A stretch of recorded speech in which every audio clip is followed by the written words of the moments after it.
तो स्टूडेंट देखिए next question number 3 की बात करें तो इसमें बोल रहा है solve the following pair of linear equations bye substitution and cross multiplication method. तो देखो स्टूडेंट ये सिंपल क्वेश्चन है आपका। इसमें दोनों इक्वेशन गिवन है, आपको दो मेथड सॉल्व करना है, सब्स्टिट्यूशन और क्रॉस मल्टीप्लिकेशन। दोनों आपको करा चुके हैं पहले प्रीवियस लेक्चर्स में। क्रॉस मल्टीप्लिकेशन प्रीवियस में कराया, उससे पहले सब्स्टिट्यूशन भी करा चुके हैं, तो वो आप इजीली सॉल्व कर लेंगे उसको। ठीक है, कोई भी दिक्कत इसमें आती है तो आप उसको कमेंट सेक्शन में लिख दीजिए, हम उसका आपको वीडियो सॉल्यूशन भी प्रोवाइड कर देंगे लेटर ऑन। ठीक है, इसके बाद करते हैं फोर्थ क्वेश्चन की। तो from the pair of linear equations in the following problem and find their solution if exist by any algebraic method.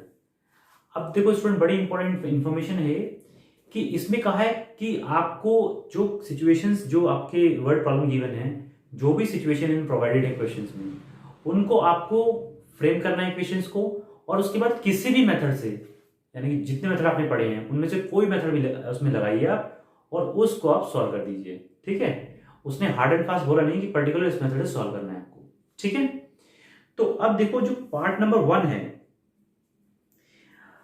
Part number 1 में जो क्वेश्चन है आपका, ये क्वेश्चन अगर आप देखो एक्सरसाइज प्रीवियस एक्सरसाइज में क्वेश्चन कराया है आपको, यानी कि पेज नंबर 57 पे जो एक्सरसाइज नंबर 3.4 है, उसमें फिफ्थ पार्ट है, सेकंड का फिफ्थ पार्ट, उसमें लाइब्रेरी वाला क्वेश्चन था कि लाइब्रेरी में फिक्स्ड चार्ज लगेगा आपका और उसके बाद पर डे के हिसाब से चार्ज एक्स्ट्रा लगेगा, है ना। तो इस एक्सरसाइज में क्वेश्चन बिल्कुल सेम है ये, बस सिचुएशन को चेंज कर दिया गया है। उसमें हॉस्टल फीस के बारे में बोला गया है कि मंथली हॉस्टल फीस फिक्स्ड है और रिमेनिंग डिपेंड ऑन द जो नंबर ऑफ डेज हम रह रहे हैं उसके अंदर, उसके बेस पे क्वेश्चन है। ठीक है, तो सिमिलर काइंड ऑफ क्वेश्चन है। जिस बच्चे को भी वो लेक्चर देखना है वो आप प्रीवियस लिस्ट में जाइए, वहां पे आपको लेक्चर मिलेगा, उसको आप वहां से देख करके अप्लाई इसमें कर सकते हैं। ठीक है, उसके बाद में दिक्कत आती है तो आप हमें बता दीजिएगा, हम उसको सॉल्व करा देंगे आपको। ठीक, पार्ट नंबर 2 भी सेम क्वेश्चन है। जो फ्रैक्शन वाला पार्ट था, देखो स्टूडेंट हमने बताया था आपको कि हर टाइप के क्वेश्चन आपको करा देंगे हम।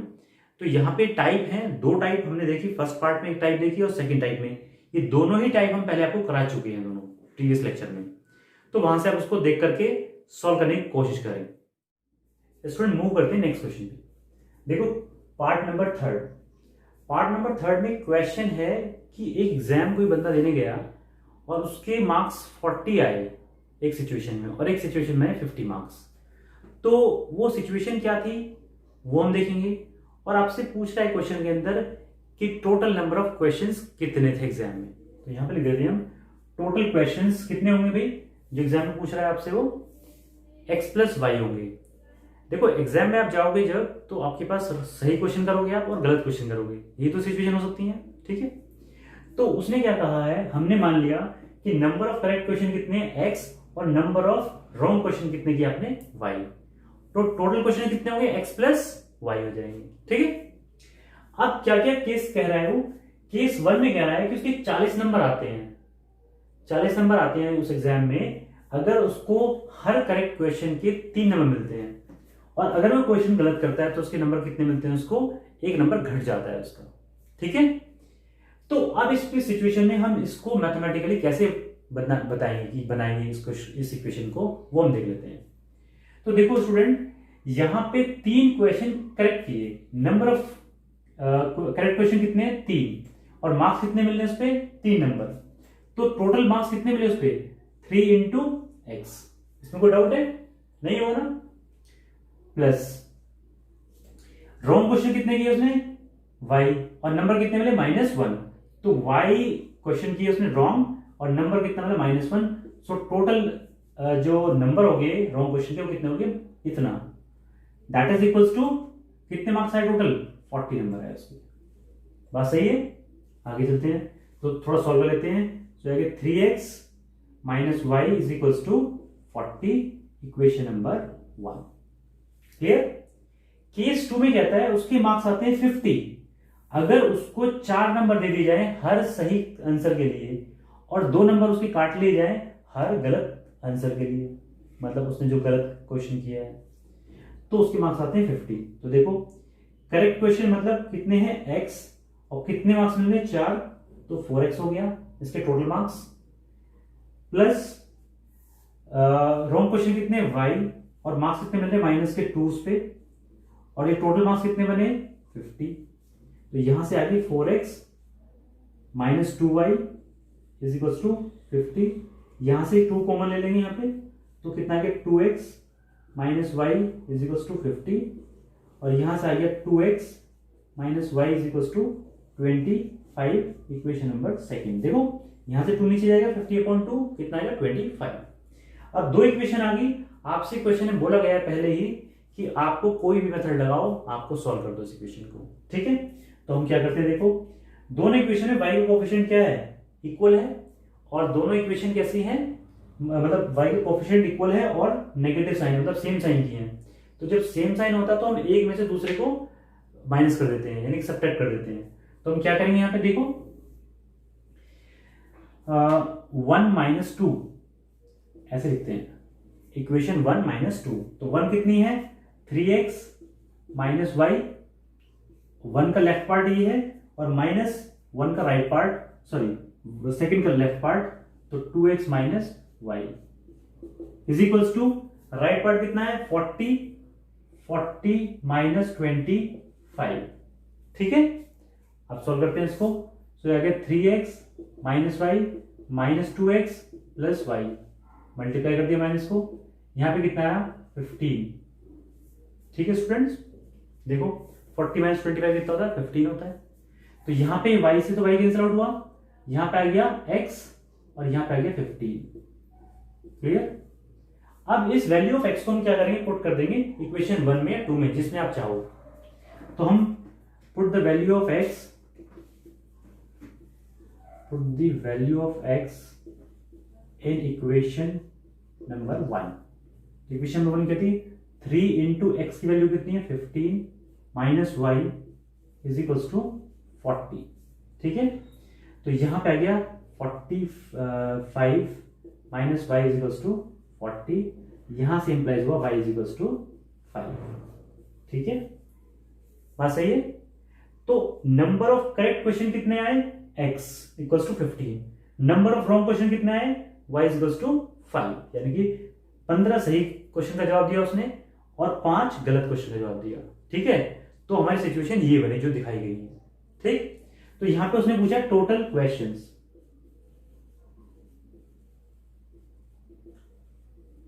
अब देखो बेटा टोटल क्वेश्चन पूछा है, तो टोटल क्वेश्चन में तो सही और गलत दोनों ऐड होंगे ना, तो हमने कर दिया x प्लस वाई।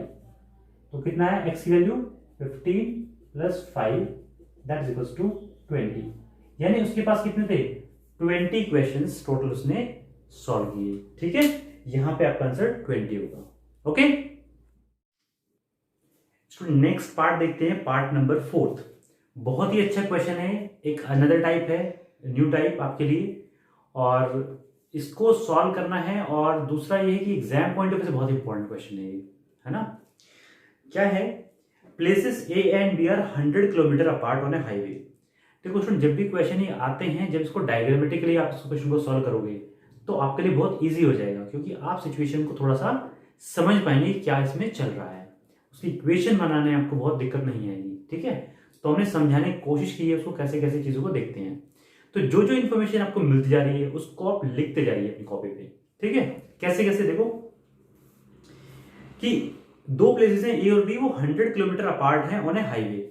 तो देखो 100 किलोमीटर अपार्ट है, यानी कि ए और बी 2 पॉइंट बनाए हमने, और उनके बीच का डिस्टेंस कितना है 100 किलोमीटर। Got it students. अब देखो next, one car start from A and another from B at the same time, यानी कि सेम समय पे दोनों कार अपने अपने पॉइंट से स्टार्ट होती हैं, ठीक है। मतलब कि 2 कार बना ली हमने केस नंबर 1 में, यहाँ पे एक ये 2 पॉइंट है, दोनों कार स्टार्ट होती हैं सेम टाइम पे।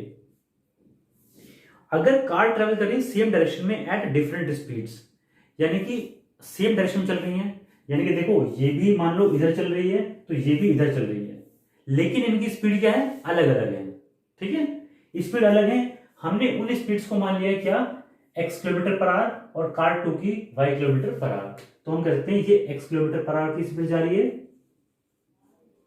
और ये y किलोमीटर पर आवर की स्पीड जा रही है,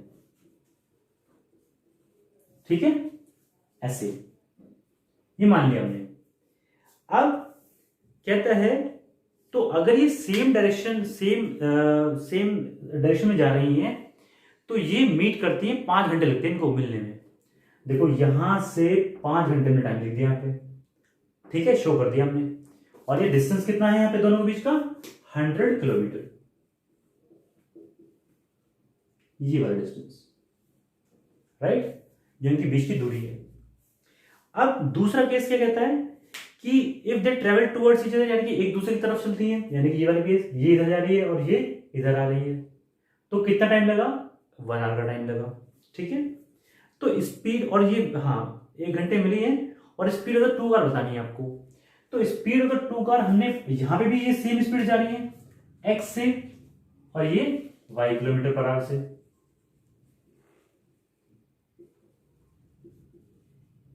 ठीक है, ये भी 100 किलोमीटर ही है।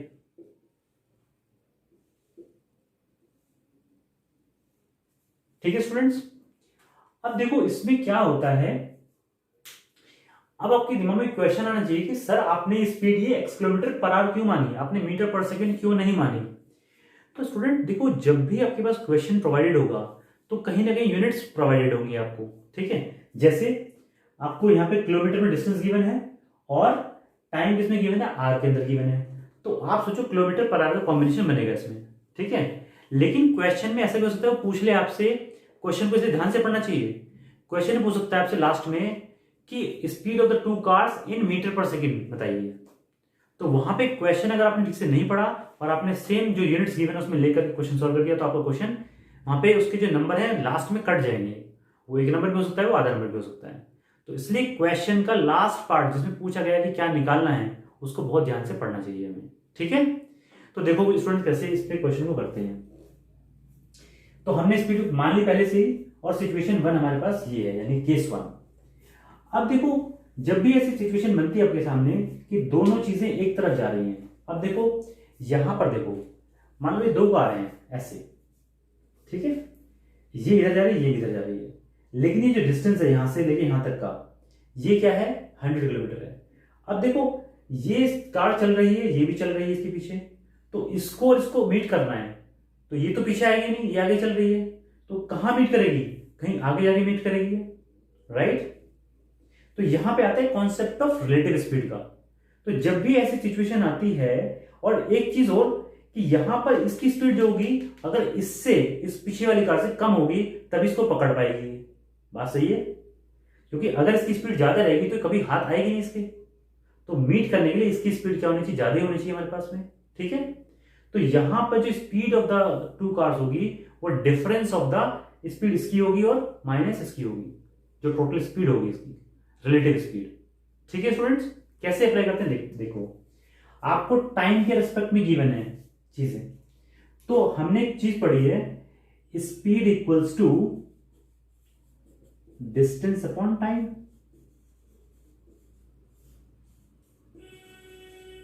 यस। अब इस कॉन्सेप्ट को हम यहां पे अप्लाई करेंगे, ठीक है।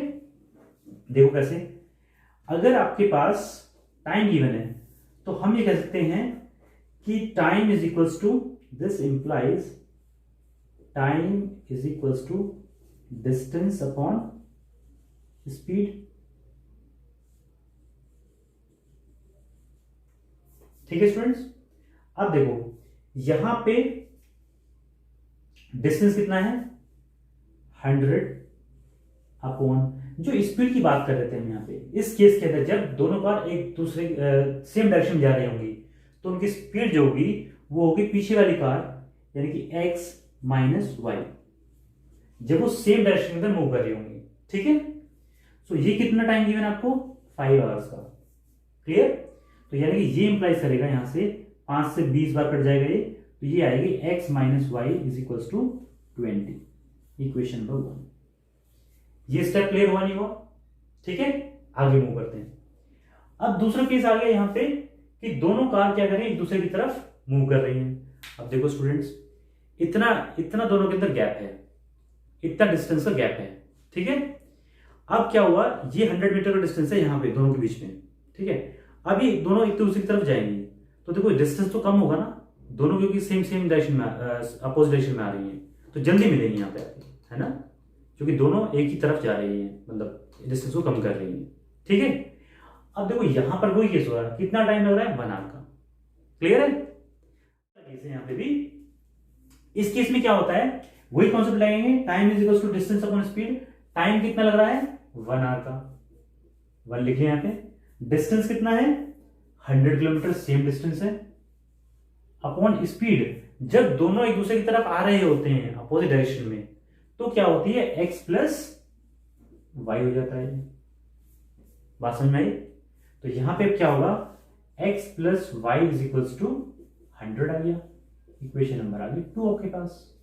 ठीक है, अब आपने क्या किया, यहां पे एक इक्वेशन ये है, एक इक्वेशन ये है, दोनों को हम सॉल्व कर सकते हैं easily by the any method.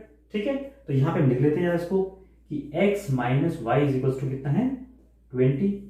Equation number 1 थी ये, हम दोनों क्या करते हैं, ऐड कर देते हैं, क्योंकि साइन अपोजिट है और वैल्यू भी सेम है। तो ये क्या होगा, कैंसिल आउट होगा यहां से, तो कितना आया, 2x इज इक्वल टू 120, तो x equal to 60 kilometre per hour. ठीक है, अब इस वैल्यू को किसी भी इक्वेशन में रख लो, तो फ्रॉम 1 में क्या है, x यानी कि 60 minus y is equal to 20, so this implies y is equals to 60 minus 20, this is equals to y is equals to 40 kilometre per our. अब स्टूडेंट आपसे पूछा गया, दोनों की स्पीड पूछा गया था आपसे, तो कार्बन की स्पीड कितनी थी ये, तो इसकी स्पीड कितनी आ गई, x की वैल्यू कितनी आई, 60, तो यहां पे आ गई 60 किलोमीटर पर आवर, और यहां पे कितना है, 40 किलोमीटर पर आवर। ठीक है, यही आपको क्या होगा, यहां पे आंसर होगा। ठीक है स्टूडेंट्स, ये क्वेश्चन बहुत ही अच्छा क्वेश्चन है और बहुत अच्छा कॉन्सेप्ट है, तो जब भी आपके पास ऐसी सिचुएशन आएगी तो आप ये वाला कॉन्सेप्ट लगा इसको सॉल्व कर लेंगे। ठीक है, आगे मूव करते हैं नेक्स्ट क्वेश्चन पे। देखो student, next part number 5, the area of rectangle gate reduced by 9 square units if its length is reduced by 5 units and breadth is increased by 3 units. If we increase the length by 3 units and breadth by 2 units, the area increases by 67 square units. Find the dimensions of the rectangle. बहुत ही simple सा question है, information है, उसको decode करके आपको लगाना है और उस क्वेश्चन को सॉल्व कर देना है। ठीक है, कैसे, देखो रेक्टेंगल मान लिया हमने, क्या है, उसकी लेंथ x है और y है। अब एक चीज में ध्यान देने वाली बात है कि जो आपको एरिया गिवन है वो स्क्वायर यूनिट्स के अंदर गिवन है, कोई मीटर वगैरह नहीं लगाया हुआ है, तो आप भी उसको यूनिट्स की फॉर्म में ही मानेंगे। जैसे लेंथ ऑफ द रेक्टेंगल कितनी है, x unit, breadth of the rectangle कितनी, y यूनिट्स। ठीक है, जो जिस फॉर्म में बोल रहा है उसी फॉर्म में आपको क्वेश्चन को लेके चलना है। तो हमने दिखा भी दिया यहाँ पे रेक्टेंगल, ये x है, ये y है। ठीक है, अब अकॉर्डिंग टू क्वेश्चन जो भी आपसे इसमें सिचुएशन बोली गई है उसको आप अप्लाई करते जाइए। यानी कि अगर हम बात करें इसके एरिया कितना हुआ, तो क्या होता है, लेंथ इंटू ब्रेथ होता है, तो कितना हो गया, x इंटू वाई। सही है बिल्कुल। नाउ केस नंबर 1 में कहता है the area of rectangle gate reduced by 9 square units. तो देखो बेटा, यहां पर एरिया है, एरिया कितना है, एक्स वाई। ठीक है, ये एरिया क्या होता है, रिड्यूस हो जाता है, यानी कि कम हो जाता है। कितना कम हो जाता है, 9 स्क्वायर यूनिट्स। तो 9 हो गया, ये भी स्क्वायर यूनिट्स में ये वैल्यू, क्योंकि unit into unit square unit, और ये भी माइनस कितना हो गया, 9। कब हो जाता है ये देखते हैं, ये कब होता है, देखो if length is reduce by 5 units, length कितनी है, x, तो x को हमने क्या किया, 5 यूनिट से क्या कर दिया, डिक्रीज कर दिया। ठीक है, डिक्रीज कर दिया हमने, 5 यूनिट घटा दिया इसमें से। And breadth is increase by 3 units, और ब्रेथ को क्या किया, इंक्रीज कर दिया 3 यूनिट से, तो कितना हुआ, ब्रेथ y प्लस 3। तो देखो ये जो हमने रिडक्शन और एडिशन किया है, इनका मल्टीप्लीकेशन भी, ये लेंथ है ये ब्रेथ है, इन दोनों का मल्टीप्लीकेशन भी क्या हुआ, एरिया ऑफ द रेक्टेंगल ही होगा। तो एरिया ये वाला इक्वल्स टू क्या हो गया, जो ओरिजिनल एरिया था हमारा उसमें से 9 यूनिट्स कम हो गया। ठीक है, ये सिचुएशन बोली है। अब इसको सॉल्व कर लेते हैं यहाँ पे, तो मल्टीप्लाई किया कितना है, x Y plus 3x minus 5y और minus 15 is equals to x y minus 9। अब देखो यहां से एक्स वाई से ये एक्स वाई कैंसिल आउट हुआ, तो कितना आ गया 3x minus 5y is equal to 15 को उधर भेज दो, कितना आ गया 6। Equation number 1। Clear students? अब आगे मूव करते हैं। Case number 2। केस 2 में कह रहा है कि if we increase the length by 3 units, तो लेंथ कितनी है x, तो हमने क्या कर दिया x प्लस 3 कर दिया यहां पे, ठीक है। ये हमारी क्या होगी अब न्यू लेंथ होगी। And breadth is and breadth by 2 units, यानी कि इंक्रीज की बोल रहा है तो ब्रेथ को 2 यूनिट्स इंक्रीज किया, यानी कि y प्लस 2, ये आपकी ब्रेथ होगी। तो अब क्या हुआ, द एरिया इंक्रीजेस बाय, अब इस बार ये भी तो एरिया हो गया। अब जो ओरिजिनल एरिया कितना था XY, तो ये क्या हुआ इंक्रीज हुआ 67 यूनिट्स, 67 यूनिट से इंक्रीज हो गया, तो प्लस 67 ये आ गया है ना। इसी एरिया को हमने क्या किया इंक्रीज किया। बात सही है? देखो भाई, जब लेंथ बढ़ाओगे ब्रेथ बढ़ाओगे तो एरिया भी बढ़ेगा। इसमें अगर लेंथ आपने बड़ी कर दी ब्रेथ बड़ी कर दी तो एरिया भी बढ़ेगा। वो कितना बढ़ा है 67 से बढ़ा है, ठीक है। तो अब देखो बच्चों यहां पे कि ये कर दिया हमने, सॉल्व करेंगे XY plus 2x plus 3y plus 6 is equal to XY plus 67। ये XY से ये XY भी कैंसिल आउट हुआ, तो ये आ गया 2x plus 3y is equal to 61, ठीक है। ये 6 इधर जाएगा तो माइनस हो गया। ये आ गई इक्वेशन नंबर 2। Any doubt? नहीं है ना। अब दो इक्वेशन को सॉल्व करना है आपको, तो कोई बड़ी बात नहीं है, सॉल्व करना है इक्वेशंस को। क्या करोगे यहां पे आप देखो, दो के फैक्टर्स को सेम कर लो आप, यानी कि यहां पर हम x के कर लेते हैं सेम, क्योंकि x के सेम करने से हमें कम मल्टीप्लीकेशन करना पड़ेगा, कम आपको कैलकुलेशन करनी पड़ेगी। तो यहां पे हमने क्या किया, मल्टीप्लाई कर दिया इस इक्वेशन को बाय व्हाट 2, और इसको मल्टीप्लाई किया यहां पे बाय 3, ठीक है। तो न्यू इक्वेशन क्या है, ये बनती है हमारे पास 6x, now 6x minus 10y is equal to 12। बात सही है? और यहां पे क्या है 6x plus 9y is equal to 2, और 6 इंटू 2 12, 122 नहीं 122 नहीं है बेटा, यहां पे आएगी देखो 3 से मल्टीप्लाई करना है हमको। यहां 3 इंटू 2 6 और 3 इंटू 3 9y, और ये 3 1 3 एंड 18 183 आएगी, ठीक है। अब क्या करो, एक में से दूसरे को सब्ट्रैक्ट कर देते हैं। तो सब्ट्रैक्ट करेंगे तो ये माइनस साइन, यहां पे माइनस साइन और यहां पे भी माइनस साइन। क्लियर है? नाउ ये तो कैंसिल आउट हो गए। यहां पे कितना है माइनस के 19y is equals to, minus कर लो कितना आएगा 1 एंड ये आ गया 7 171, ठीक है। ये भी कैसा आएगा नेगेटिव आएगा, क्योंकि वैल्यू नेगेटिव की है। So y is equals to minus 171 upon minus के 19। तो बेटा कितना होता है y की वैल्यू कितनी आएगी, ये 9 टाइम्स कट जाएगा इससे। सो y की वैल्यू कितनी है आपके पास 9, ठीक है। फ्रॉम इक्वेशन नंबर 1 इस पे पुट कर देते हैं इसकी वैल्यू फ्रॉम 1। तो 1 में देखो क्या है 3x minus 5 into 9 is equal to 6, ठीक है।